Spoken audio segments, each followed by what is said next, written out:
a restaurant and you buy a steak, and the steak, you ordered a rare steak and the steak was on medium, you can send the steak back. That's reasonable. Right. But if, let's say you're starving, you go to a church and they're like, we've made steak tonight, and you look at it's medium, but you prefer a rare steak, it's ridiculous for you to be like, oh, can you just get me a different one? I mean, at this point, you're safe. So right now, one of the things that I'd really like to see is some changes in the malpractice laws regarding Medicaid. I don't think there should be a change in the criminal law. I think there should be a change in the civil law, which basically means that if a doctor is grossly negligent or abusive to the patients, you should have like the state versus that doctor, criminal court. That doctor needs to go to jail. Like, that's a fact. But when we're talking about malpractice, like civil suits, when you have a situation where somebody who's paying nothing, who's the recipient of charity, can now sort of sue the person that's giving them the charity, and whether they're suing the doctor individually or whether they're suing the entire system that we essentially all pay into, it really comes to the same thing. I mean, like, we as a state, we as a community are paying for this person. Exactly. And which is fine. I mean, I'm not saying that's a bad thing at all, but I do think that should be treated as charity, and that a person who's in that situation should not be then able to sue the doctor or the hospital or the state for the money that, for all this money, when they themselves, kind of receive the charity to go in the first place. Now, my next question is going to be on the environment. Now, we know that going green is a big initiative that we have coming from Washington. What is your ideas to get some of your local constituents on that? Okay, when you look at the environment, there's certain things that are just the huge contributors to environmental problems. Number one of that is transportation. I mean, transportation or driving to and from work, I mean, that is one of the biggest contributors to environmental damage. Home electricity usage is another one. But I want to just talk about transportation real quick. One of the simplest things that we can do, I mean, it's going to involve certain life changes, I'm not going to lie about that, but one of the things that we as a community, and this is not something that needs to be done through laws or anything like that, but we as a community need to start doing, is shifting towards telework in areas where we can. Because when you don't drive to work, if you work from home, if you work via Skype, if you work via the internet, you are essentially not using all that gasoline. I mean, that's what drives our wars. You see what I'm saying? I mean, when people are something, I've talked to people, some people say, I'm kind of used to going to work, I'm not totally used to teleworking, I don't know if I'd be able to get motivated. And you know what, those are the people that either certainly don't have any family in the military, and might not have ever met a person in the military, because you know what, as hard as it is to focus at home, and for some people it's hard, that's fine, and there's ways to kind of deal with that, it is a whole lot harder to be at war in Iraq. I mean, if it wasn't for our transportation, if it wasn't for oil, would we even be in the Middle East right now? I mean, I don't think there's a rational person alive that would say that we would be in the Middle East if not for that. So really, I think one of the major things we need to be doing for the environment is shifting this culture. We have a system where almost any kind of white-collar work can be done remotely. On the YouTube, I've seen surgery being done remotely. I've seen radiology is routinely done remotely. I mean, it's outsourced all the time. It's one of those areas where there's so much that we can save. It costs us nothing, but we have to be able and willing to adapt to this new environment. I mean, when we're saying that we want to be able to travel to work, I mean, that's to me like talking, sometimes I have to deal with businesses that still like to use fax machines. I mean, okay, yeah, a fax machine works, but it's outdated. We have email. I mean, it's time for us to sort of update what we're doing. So when it comes to things, like light rail or, high-speed rail, while I see the idea, I mean, that idea would have been great 50 years ago, before we had instantaneous communication. But when you have instantaneous communication, the only people that ever need to travel are people who are doing something physical. For example, if you're working in construction, then of course you have to go to the house that you're constructing. But if you took all the white-collar workers off the road at rush hour, our current transportation system can easily handle it without any additional thing. And that's one type of area. Here's another area where we might need to have some personal adaptation in order to be able to save energy and therefore have the kind of environmental impact we're looking for. There's a law right now that says that no matter where you live, apartment building, townhouse, single family house, you are allowed to have a dish, like for Dish Network or DirecTV or something like that. You're allowed to no matter what. That's a state law. I think that one of the biggest consumers of electricity in any household, almost 6% of electricity right now is used by a clothes dryer.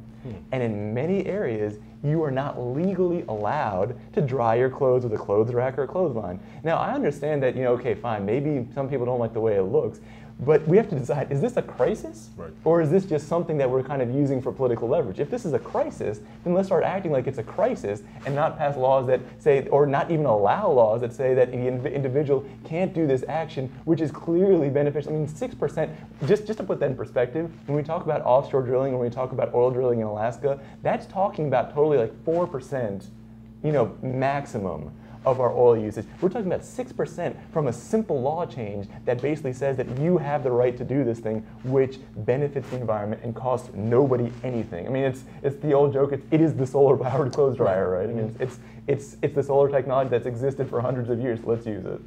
Now, just to jump on the whole oil spill or oil drilling that we have, what is your ideas of keeping our natural resources safe here in Maryland? In Maryland, I mean, one of the things that you have to look at is this. There's always going to be a balance between what we need, in terms of electricity, and what impact that's going to have. So we can really address either side of that. If you address the demand side, the amount of electricity that we're using, this kind of stuff I was talking about before. Creating systems that allow people to use less electricity.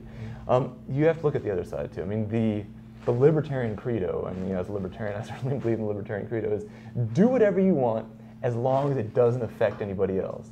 And if you're polluting, that affects somebody else. In fact, we'd say it affects kind of everybody else. So in those areas, that's one of those areas where the state does need to step in. That's an area we do need to have laws. Some of those laws have to be stricter. I mean, some of those laws have to be targeted. And one of those things we have to be careful of when we're making those laws is there's certain targets that are very politically easy. Right. Power plant is a very politically easy target. And okay, fine, we like to beat up on this guy, but is that really the thing that we need to do? And sometimes the answer is absolutely yes. Sometimes the answer is it's just a scapegoat. Maybe we all need to do certain types of changes. So, I mean, in terms of getting specifics, I mean, there's certainly, things like scrubbers have been mandated in Montgomery County. I think that's an excellent idea. As more technologies come out, some of those might have to be mandated, again, because we have to prevent people from hurting other people. Right. And so when sometimes, there are times where at least in our current system, and again, not to say that's always going to be that way, at least in the current system we might have to use, just straight up pass a mandate on something like that. Again, not the preference. In terms of other areas, when you're talking about things like cap and trade, something that's really been discussed in those areas, when you're talking about things like that, it's important to recognize that some things that make sense nationally don't make any sense locally. I mean, having cap and trade in Montgomery County is ridiculous. The county's not so big that we have our own separate carbon CO2 supply. It's not. Right. I mean, so it's really important when you're dealing with something environmental, which is a very emotional topic for a lot of people, that we sort of keep analytical and really look at what's actually going on and don't kind of fly off the handle on some of the areas, if that makes some kind of sense. Now, I want to talk about education. I know this is a strong point for you. Now, we know schools here in Montgomery County and in the state of Maryland, we have some of the top 10 schools in the nation, but we also have schools in the bottom 10 in the nation as well. What do we need to do to fix this problem? Well, first I want to actually just clarify one thing about the top 10. I mean, Montgomery County schools are usually among the top 10, sometimes among the top 1. I mean, they're nationally considered very good. But let's put that in perspective. I mean, our country schools as a whole are not top 10 in the world. I mean, they're not top 1 in the world. We are behind. Well, we're behind almost every country that anybody really thinks is. I mean, certainly Japan, Korea, and England, France, and Germany, all that. But we're behind. I mean, we're behind countries that are nowhere near as developed as us. And so, to me, when we're saying that Montgomery County schools are okay, it's important to say, okay is not the same as excellent. Right. And to say that Montgomery County schools are excellent to me is a massive stretch. I don't think there's really very many schools in America that could be considered excellent. So the question is, how do we get that excellence, and how at the same time can we bring that kind of excellence not just to the richest areas, but to every area? I mean, in inner city Baltimore, we have basically, as you mentioned, some of the worst schools in the country. So how do we bring that I mean, when you see what's good in America, there are really what I like to say, there's 5.5 words that make America great. And those 5.5 words are, I'll take my business elsewhere. If you can say that, that industry is going to be good. I mean, you buy a computer.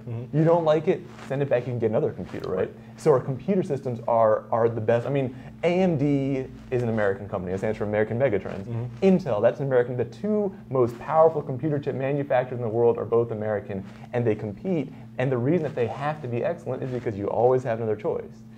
Same thing if you, I mean, even if you don't like a restaurant, you can go to another restaurant. Every restaurant in America has to be good. Our restaurants in America are unbelievable. I mean, the kind of food choice we have is unbelievable.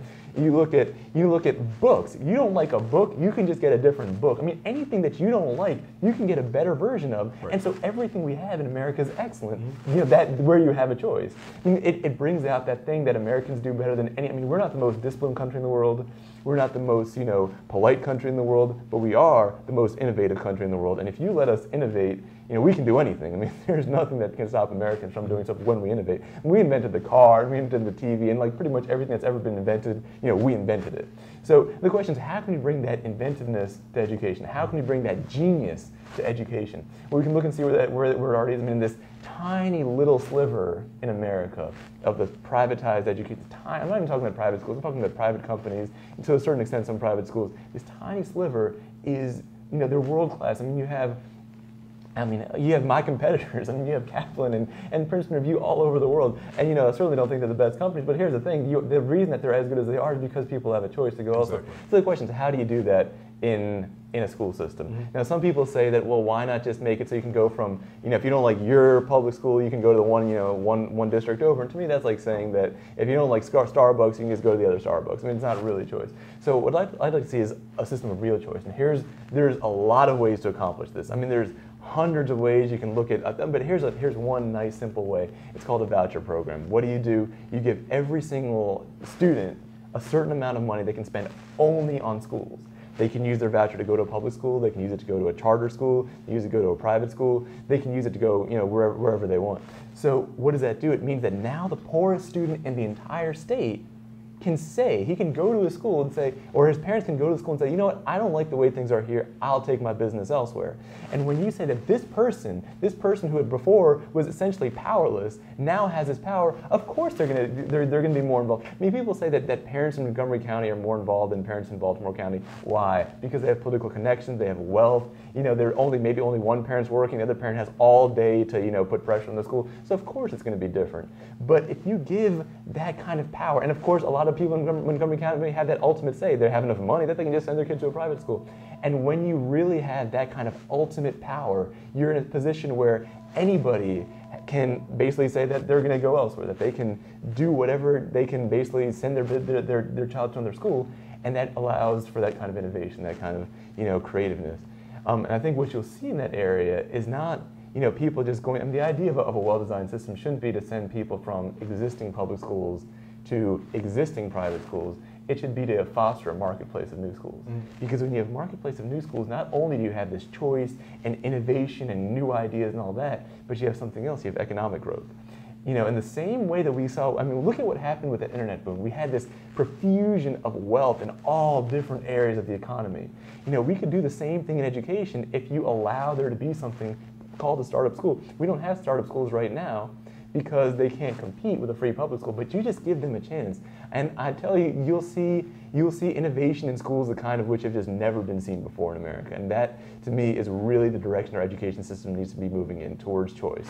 Okay, so as a whole, you basically want the kids to actually have a choice to a different school if they're not performing as well, especially with No Child Left Behind schools that are failing, to have that choice. Now, with these these free choice schools, are they going to be specialized in any kind of way, like one be arts and science, one be visual performing arts? I mean, again, it's just like restaurants, right? You have French restaurants, you have Thai restaurants, and someone says, well, which is the best? Yeah, it depends on what you're in the mood for.